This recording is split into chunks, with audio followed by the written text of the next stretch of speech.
To będzie historia o tym, jak politycy doprowadzili swój kraj do katastrofy.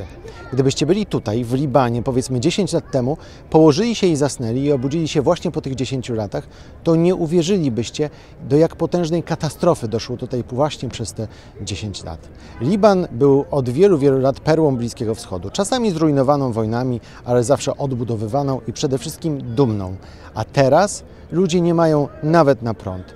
Zobaczcie tą niezwykłą historię, która powstała przy współpracy z Human Rights Watch.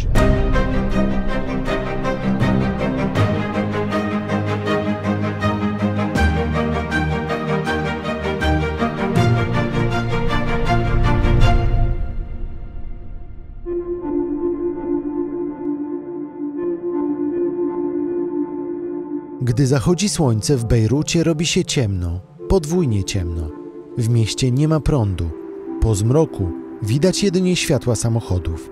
Nie działają latarnie uliczne, światła na skrzyżowaniach czy neony na budynkach. Liban to kraj, którego gospodarka spektakularnie zawaliła się 4 lata temu. Od tego czasu wartość waluty spadła o niemal 100%, ceny poszybowały w górę o 150%, a 2/3 całej populacji żyje w biedzie. A mówimy o kraju, który jeszcze niedawno był jednym z najbogatszych w regionie. Jednym z efektów jest właśnie brak prądu. Budżet państwa świeci pustkami i nie ma pieniędzy na import surowców do produkcji prądu. Dla ludzi to koszmar.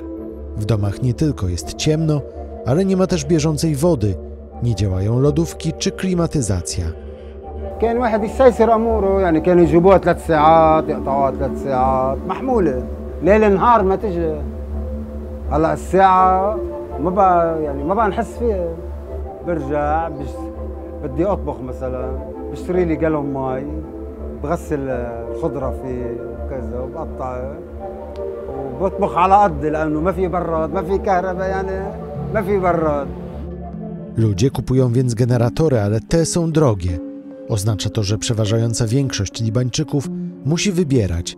Albo będą mieli na prąd, albo na leki czy jedzenie. Brak prądu powoduje też, że nie działają szkoły ani szpitale.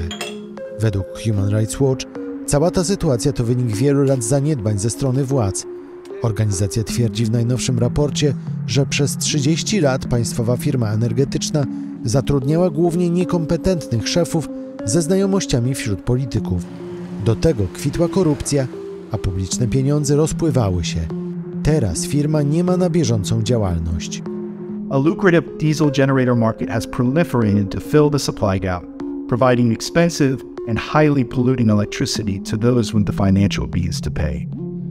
This report argues that electricity is fundamental to nearly every aspect of living and participating in present-day societies, and as such, the internationally protected right to an adequate standard of living includes the right of everyone. Human Rights Watch twierdzi też, że władze mogłyby inwestować w energię słoneczną, ale tego nie robią.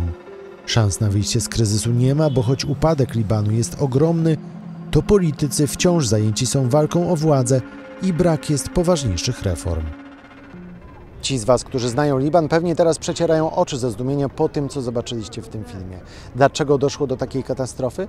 Na górze ekranu widzicie teraz link do jednego z naszych wcześniejszych odcinków podcastów. Tam dokładnie tłumaczymy całą historię upadku Libanu. I oczywiście subskrybujcie nasz kanał podcastu Świat na YouTube, bo tutaj znajdziecie bardzo wiele interesujących i ciekawych historii o Bliskim Wschodzie i nie tylko. Gwarantuję, że nie stracicie swojego czasu. Klikajcie i mówcie o nas swoim przyjaciołom i znajomym. Do zobaczenia.